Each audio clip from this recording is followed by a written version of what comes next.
2024 começa na esteira do ano passado. A tensão entre Venezuela e Guiana voltou a subir. Será que teremos uma guerra na fronteira norte do Brasil? As primeiras derrotas de Milei que dificultam a implementação do projeto para enxugar a máquina pública argentina. Como fica a segunda maior economia da América do Sul diante do impasse? E o atentado no Irã pode ampliar a crise no Oriente Médio? As respostas para todas estas perguntas agora no Jovem Pan Internacional.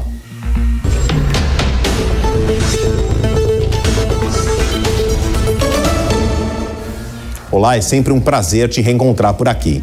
Em meio ao aumento da crise migratória, milhares de pessoas de diversos países se reúnem no México. A gigantesca caravana tenta atravessar a fronteira com os Estados Unidos. O novo capítulo da crise deve impactar a eleição americana. Um dos organizadores disse que o governo mexicano que não deixa outra escolha senão caminhar pela estrada costeira e avançar o máximo possível. A caravana foi formada ante a impossibilidade de obter uma autorização que permitisse atravessar o país para chegar aos Estados Unidos. Os organizadores afirmam que o grupo foi formado por imigrantes de 24 nacionalidades, entre elas africanas e chinesas. A caravana começou 2 dias depois de o presidente do México, Andrés Manuel López Obrador, anunciar um acordo com os Estados Unidos para conter ainda mais o fluxo migratório no México. O mexicano reconheceu que o fluxo de imigrantes aumentou, um fenômeno que expõe o americano Joe Biden a fortes ataques da oposição antes das eleições presidenciais deste ano. Em dezembro, a Polícia de Fronteira dos Estados Unidos relatou cerca de 10 mil travessias por dia, quase o dobro do número registrado antes da pandemia. Em visita ao México, o chefe da diplomacia americana, Antony Blinken, buscou medidas para conter a imigração. Incomum por acontecer na semana do Natal, a visita foi marcada repentinamente, em um momento em que o Partido Republicano pressiona Biden para que adote medidas contra a migração em troca da aprovação por parte dos congressistas de novas ajudas para a Ucrânia.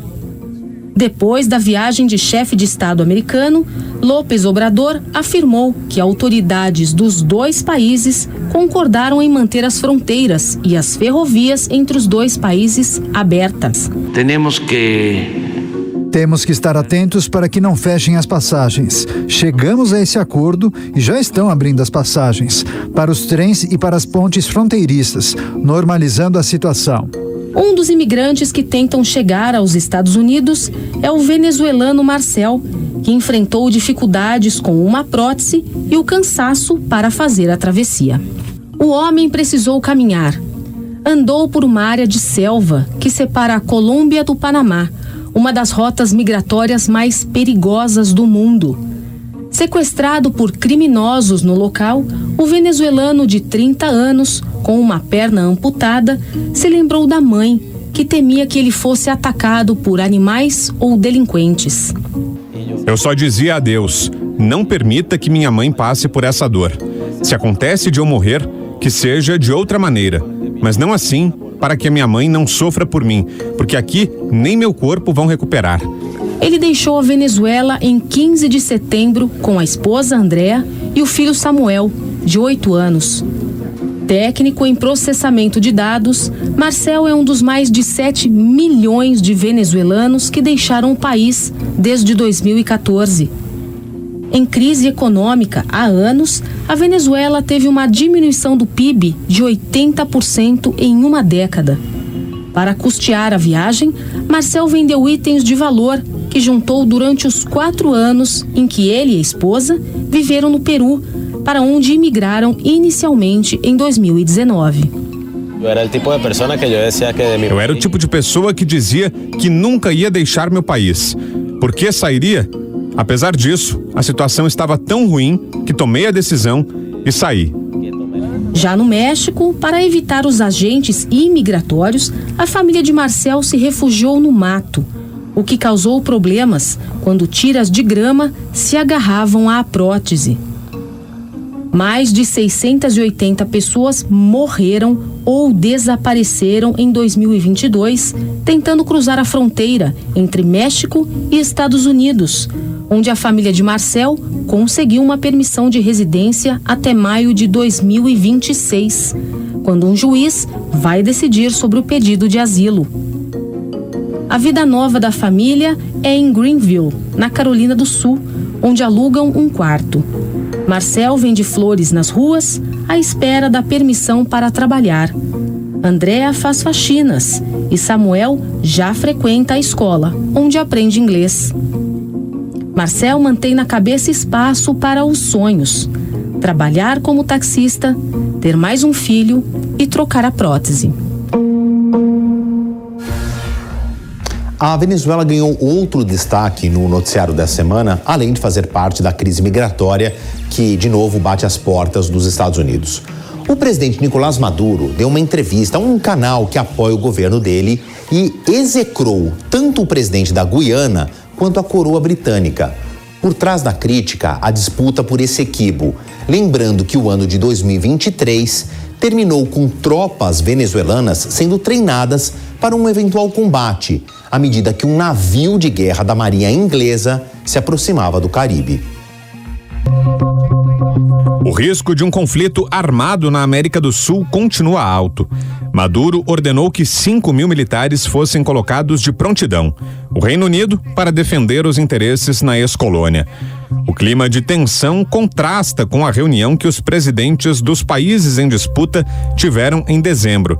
O encontro terminou com apertos de mão e promessas de uma saída democrática. Só que o tom amigável de Nicolás Maduro ficou na ilha São Vicente e Granadinas, palco da cúpula. Esta semana, em entrevista a um canal aliado ao governo, Maduro não poupou críticas ao governo da Guiana, nem ao apoio que o pequeno país latino está recebendo dos britânicos.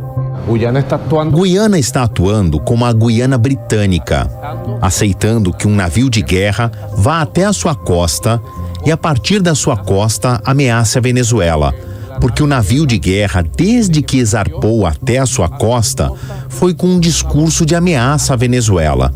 E as declarações impertinentes, insolentes da chancelaria inglesa têm sido para reafirmar a sua ameaça à Venezuela. É assim que está atuando o presidente da Guiana.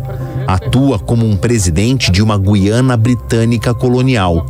Atua como um país manipulado, subjugado. Não aceito as suas desculpas. Não as aceito. Apenas tenta se esquivar o presidente fã, dizendo que a Guiana jamais vai ameaçar a Venezuela. Mas não é ele quem proferiu palavras de ameaças, e sim os seus donos, o antigo, em declínio, apodrecido ex-império britânico. Ex-império britânico. O Brasil participa ativamente das negociações, na busca de uma saída diplomática, uma vez que os dois países e o trecho territorial em disputa fazem fronteira com Roraima. Paralelamente às tratativas políticas, o governo federal determinou o reforço militar no estado. Ano novo, notícias velhas, mas a gente não pode deixar de olhar para isso que deve ser uma guerra batendo as fronteiras nortes do Brasil. Só lembrando aqui todo mundo o que é a Venezuela, a maior reserva de petróleo do mundo, agora em disputa por um território antigo que já foi da Venezuela no final do século XVIII. Só que se a Guiana perder o chamado Essequibo, significa que ela vai ficar 75% menor. Aqui, no meio desse caminho, muito petróleo também. Mas a Venezuela precisaria de mais petróleo, tendo a maior reserva de combustível do mundo? Por causa disso, eu fui atrás das respostas e conversei com o economista e doutor em Relações Internacionais, Igor Lucena, e pedi para ele fazer um balanço. Se isso aqui se trata de uma guerra de possessão territorial, atrás de combustível, ou se existem outros componentes por trás do discurso do presidente Nicolás Maduro. Vamos ouvi-lo.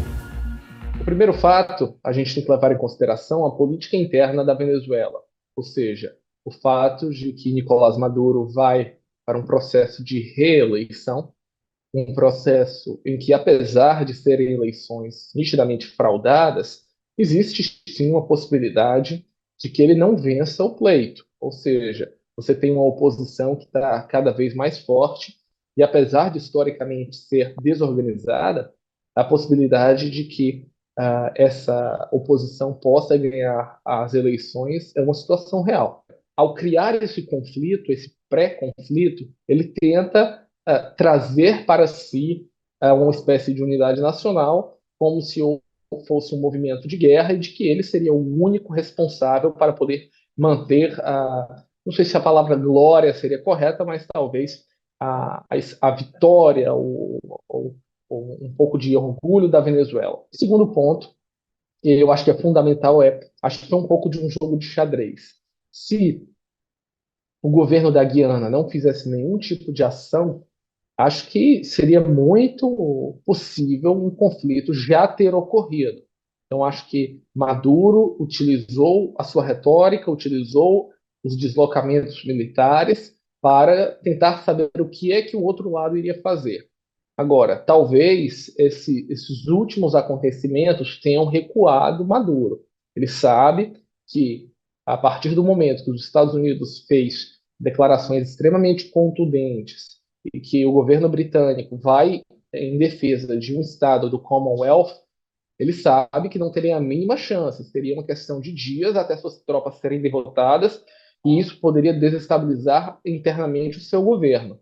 Agora, do ponto de vista externo, isso é muito negativo, porque você tem grande maioria dos países, inclusive a esquerda da América Latina, que acham isso um absurdo. O próprio governo Lula aqui no Brasil já compreende que esse movimento estraga, destrói qualquer tipo de relação que o próprio presidente Lula possa ter ou querer ter com a Venezuela. Isso dá força para a direita e, na prática, abre espaço para que os Estados Unidos ou outras nações tenham uma base militar fixa na Guiana. Tanto o Reino Unido quanto os Estados Unidos não vão deixar um conflito nas Américas acontecerem de uma maneira tão rápida e abrupta. Então, no meu ponto de vista, ele está perdendo um pouco o controle dessa situação internacional, mas tenta capitalizar internamente sobre isso. Vai tentar capitalizar isso e talvez até mesmo tentar negociar com os Estados Unidos que, se ele sair da fronteira, admitir a soberania da Guiana, que sejam retiradas suas sanções econômicas, acho que seria muito difícil de ocorrer, mas talvez essas movimentações sejam uma maneira de Maduro tentar se colocar no tabuleiro internacional. Ainda de olho no que aconteceu esta semana na América do Sul, o presidente argentino sofreu o primeiro grande revés do governo, que começou há menos de um mês. Um tribunal de apelação suspendeu mudanças nas leis trabalhistas impostas pelo mega decreto de Javier Milei. O pacote previa mais de 300 alterações na Constituição por ordem do Executivo. Já houve, pelo menos, 3 grandes protestos na capital Buenos Aires, convocados pelos sindicatos contra medidas que afetariam leis de proteção dos trabalhadores. Até aí, nenhuma surpresa. O novo governo esperava pela reclamação das entidades de classe. Só que a primeira invertida na administração de Javier Milei veio da segunda instância da Justiça, que discorda do caráter de urgência alegado pelo presidente na justificativa do chamado mega decreto. A Corte de Apelações entendeu que tais mudanças nas leis trabalhistas deveriam passar pelo Congresso. A Casa Rosada promete recorrer da decisão. O governo defende a necessidade de revisar tantas regras laborais diante de uma inflação que supera 160% ao ano e uma pobreza que ultrapassa 40% da população. Um segundo calhamaço de alterações, com outras 600 propostas de alterações na Constituição, foi enviado aos deputados. As mais de 10 mil novas normas que Javier Milei quer ver implementadas fazem parte do projeto administrativo que o presidente chamou de base de partida para a liberdade dos argentinos. Para deixar todo mundo na mesma página, deixa eu dividir um pouquinho as coisas. Primeiro passo do novo presidente argentino Javier Milei foi um mega decreto, 300 alterações na lei de uma maneira forçosa, por uma canetada que saiu da Casa Rosada. mais recentemente, um pedido de revisão por parte do Congresso para outras 600 alterações.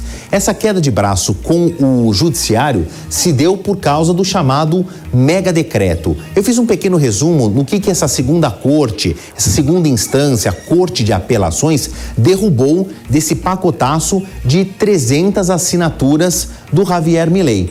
Principalmente essas leis que mexem com os direitos dos trabalhadores. Entre elas, um aumento de um período de experiência de 3 para 8 meses, redução nas verbas rescisórias, e isso pegou muito no argentino médio, tá? A redução das licenças maternidade, paternidade, além da redução dos direitos à greve. Foi uma decisão da segunda instância. A Casa Rosada promete recorrer, mas eu fui olhar o despacho e teve uma frase que me chamou a atenção no que os 3 juízes dessa segunda instância justificaram. Para eles, houve natureza repressiva ou sancionatória das leis trabalhistas e, por causa disso, eles não concordaram com esses parágrafos do decreto de Javier Milei. Eu voltei a conversar com o economista e doutor em Relações Internacionais, Igor Lucena, também por esse cenário na Argentina. Vamos ouvi-lo mais uma vez.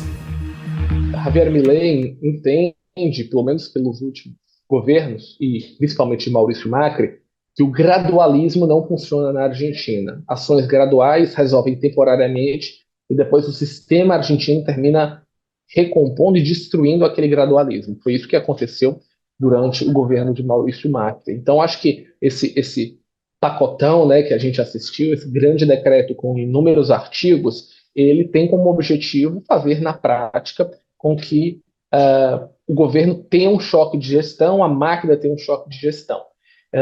Do ponto de vista econômico, a gente está falando em medidas acertadas, né? Liberalização de economia, você retirar limites de preços, todo tipo de maneira mais ortodoxa de como deve ser tratado. Agora, politicamente, é o grande questionamento.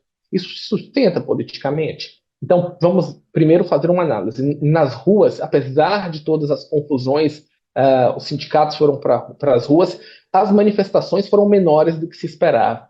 Isso por quê? Porque o movimento de Javier Milei de rua é muito forte, pode se equiparar aos movimentos do peronismo, e isso nem Maurício Macri tinha, que era um candidato mais ao centro. Então esse é um primeiro ponto importante. O segundo ponto é que pode haver uma estratégia aí. A estratégia é, lança-se mão de 1.000 medidas, né, 300 medidas, sabendo que várias delas vão cair e que outras o Congresso pode chegar e dizer, olha, eu não consigo passar tudo, mas vamos pelo menos aprovar essas que o presidente acredita que são as medidas core, que são as mais importantes. Se isso não for uma estratégia e realmente ele bater de cara com o parlamento e que na justiça todas as suas medidas caírem, aí sim ele vai ter uma grande dificuldade em fazer as mudanças necessárias na Argentina. Então acho que a gente vai ter que aguardar um pouco mais para entender isso. Agora, do ponto de vista meramente econômico, as medidas foram certas. E, ao meu ver, dentro desse decreto, tem medidas que, sim, são única e exclusivamente de prerrogativa dele como presidente, talvez essas sejam mantidas, e outras não, que dependem do parlamento. Então, acho que agora vai ser basicamente uma necessidade de negociação política que vai envolver Maurício Macri e também Patrícia Bullrich para criar as condições de aprovar aquelas que seriam as medidas core. E depois disso, talvez outras não passem. Eu acho que isso é muito óbvio. Eu acho que nem ele mesmo acreditava que essas 300 medidas seriam, de fato, se transformassem em realidade. Agora, uma situação é clara. A Argentina está passando por um momento de transformação. Acho que só a liberalização dos preços, que a gente vai ver agora um pico de inflação por motivos óbvios, e isso deve fazer uma queda no PIB argentino temporário, isso vai até impactar as exportações brasileiras, mas em tese, se você liberaliza a economia e você tem forças de mercado trabalhando, talvez sim, em 1,5, 2 anos a gente tenha um nível de preços normal na Argentina. Isso vai depender de fato agora de uma força política e que de fato as forças de mercado voltem a trabalhar normalmente no país. O ano começa com uma escalada na violência no Oriente Médio. É verdade que o contra-ataque de Israel ao Hamas já tinha ultrapassado a fronteira com o Líbano e levado o governo de Benjamin Netanyahu a subir o tom contra o Irã. Mas 2 episódios esta semana contribuíram para o aumento do risco de um conflito generalizado na região. Embora o dia 1º de janeiro seja internacionalmente conhecido como uma data para celebrar a paz, Israel realizou intensas operações militares contra a faixa de Gaza no início de 2024. Os mortos contabilizados esta semana fizeram o saldo de vítimas palestinas ultrapassar 22 mil desde o início do conflito em 7 de outubro. Nos últimos dias, o conflito excedeu o palco da guerra. Primeiro, na terça-feira, a morte de Saleh al-Aruri, considerado o número 2 na hierarquia do comando do Hamas. Al-Aruri foi vítima de um ataque na capital do Líbano, Beirute. Israel é acusada de ter usado mísseis teleguiados disparados a partir de um avião caça para eliminar o alvo. Outra informação diz que a operação foi conduzida por drones. Independente de qual versão estiver correta, trata-se de uma violação de espaço aéreo e desrespeito a normas internacionais de soberania entre os países. Outras 6 pessoas morreram na explosão, incluindo integrantes da Brigada Al-Qassam, que compõe a estrutura militar do Hamas. Houve respostas inclusive do Hezbollah, outra organização militar que se opõe a Israel e que opera no Líbano. Em comunicado, a organização afirmou que o ataque aéreo pode resultar em um perigoso desenvolvimento no decorrer da guerra. As reações à morte de Saleh al-Aruri afetaram até a parte velha de Jerusalém, cidade que Israel defende ser sua capital de fato e de direito. Parte do centro histórico foi fechado em protesto às vítimas do Líbano. Esta foi a primeira ofensiva de Israel em Beirute após quase 3 meses de conflito contra o Hamas na faixa de Gaza. Os disparos do exército israelense se limitavam a regiões próximas à fronteira sul do Líbano. Acusado por Israel de ser o mentor de numerosos ataques, Saleh al-Aruri foi escolhido chefe adjunto do gabinete do líder político do Hamas em 2017 e se tornou o vice-líder do movimento islâmico. Depois de passar quase 20 anos em prisões israelenses, al-Aruri foi libertado em 2010, sob a condição de se exilar e desde então vivia no Líbano. O cientista político, professor de Relações Internacionais e estudioso de temas envolvendo o Oriente Médio, Bruno Beaclini, avalia como os recentes episódios que extrapolam o palco da guerra podem levar a um conflito de maior intensidade. Quando esse conflito entre o Estado sionista e a resistência libanesa, liderada pelo Hezbollah, ultrapassa o sul do Líbano e atinge áreas que não estavam no território da resistência que se deu de 85 a 2000, é visto como uma escalada de um conflito que ele é permanente. Os países não têm relações e ainda tem uma faixa de território libanês sob invasão israelense.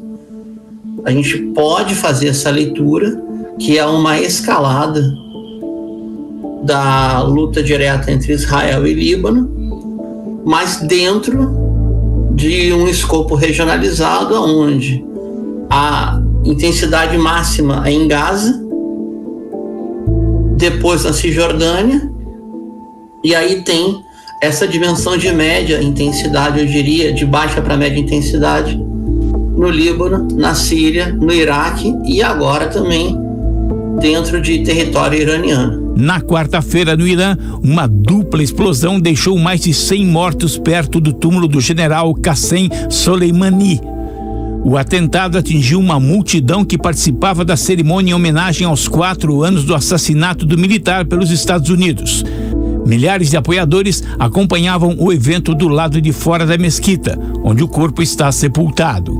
Uma primeira explosão provocou tumulto. Quando o público tentava fugir do local, houve uma segunda detonação.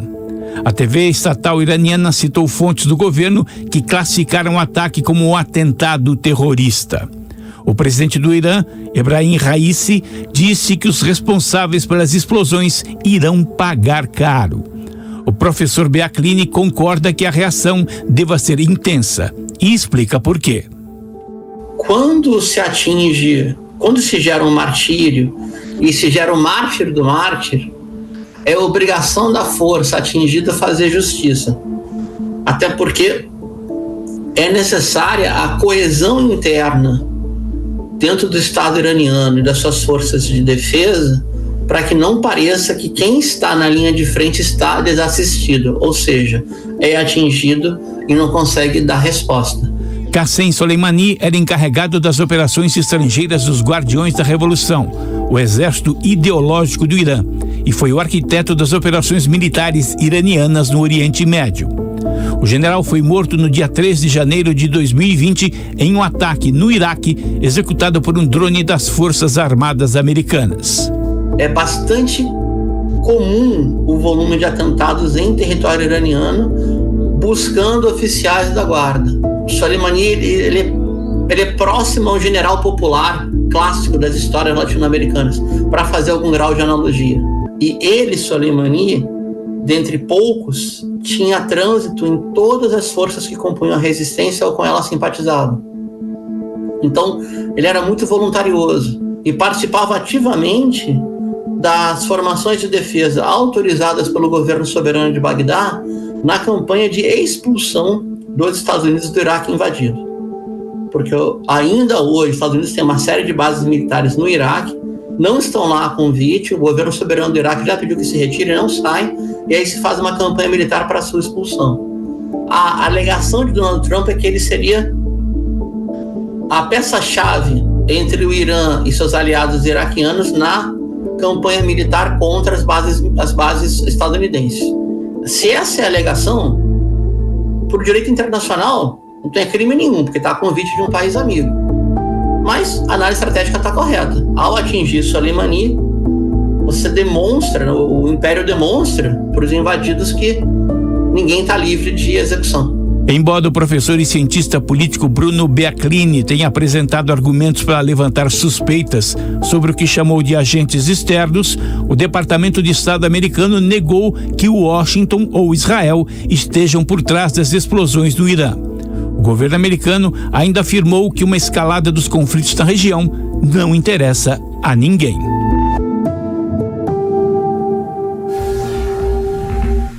Um dos personagens mais icônicos de todos os tempos, o Mickey Mouse, virou domínio público quase um século depois de estrear nos cinemas. O dia 1º de janeiro não marcou só a chegada do Ano Novo, como também a data em que os direitos autorais dos curta-metragens Steamboat Willie e Plane Crazy, que apresentaram o mundo ao Mickey Mouse em 1928, expiraram de acordo com a legislação dos Estados Unidos. Agora, qualquer um pode copiar, compartilhar, reutilizar e adaptar as obras e as primeiras versões dos personagens que aparecem nas produções. Pouco mais de 24 horas depois que o personagem entrou em domínio público, 2 filmes de terror foram anunciados. Em um deles, um assassino usa uma fantasia do famoso ratinho.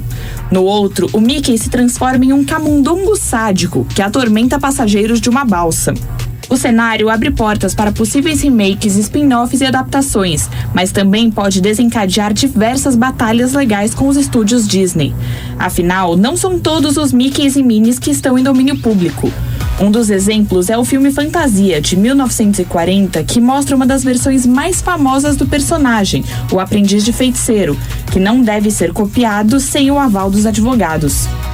Em uma declaração, a Disney afirmou que vai continuar protegendo os direitos sobre as versões mais modernas e mais conhecidas de outras obras que ainda estão sujeitas a direitos autorais. Quem ousar utilizar elementos mais recentes do Mickey, como a bermuda vermelha ou as luvas brancas, pode receber advertências legais. Além disso, os direitos expiraram, a marca comercial não. Os direitos autorais impedem a cópia não autorizada da obra criativa, como livros, filmes e personagens. Já as marcas registradas protegem a origem de uma obra, impedindo que qualquer pessoa fabrique um produto que possa induzir os consumidores ao erro, fazendo eles acreditarem que provém do autor original. Essas podem ser renovadas indefinidamente.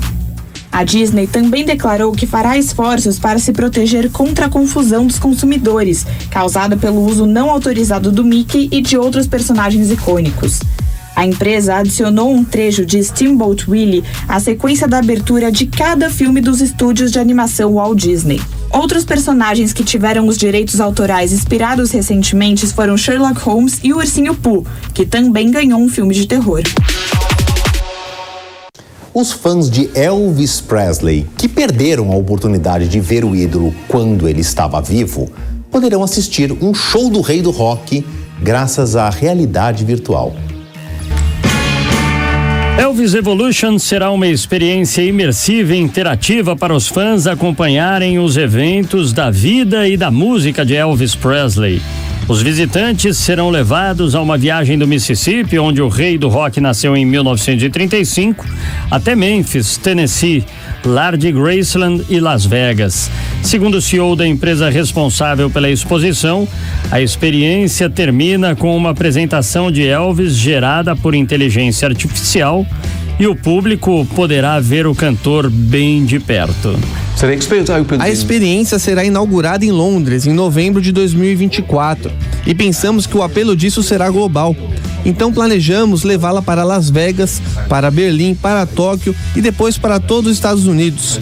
E o que estamos descobrindo é que, na verdade, em todo o mundo, as pessoas não querem mais ficar apenas assistindo o entretenimento. Elas querem se envolver nele, querem fazer parte da história do que essa experiência lhes permitirá ser. Parte da história de um dos maiores ícones do mundo. O interesse global pelo cantor, aclamado como o artista solo mais vendido de todos os tempos, continua inalterado 46 anos depois de sua morte, aos 42 anos de idade. O filme Elvis, lançado em 2022 e estrelado pelo ator Austin Butler, atraiu uma nova geração de fãs. O longa Priscilla, de 2023, explora o relacionamento completo do cantor com a esposa. O primeiro Jovem Pan Internacional de 2024 fica por aqui, ano que nós teremos mais de 50 eleições, bilhões de pessoas indo às urnas e cujos resultados irão mudar o tabuleiro da geopolítica. E eu te convido ao longo do ano continuar nos assistindo para a gente explicar tudo o que vai acontecer e o que ainda está por vir. Tchau e até semana que vem. A opinião dos nossos comentaristas não reflete necessariamente a opinião do Grupo Jovem Pan de Comunicação. Realização Jovem Pan News.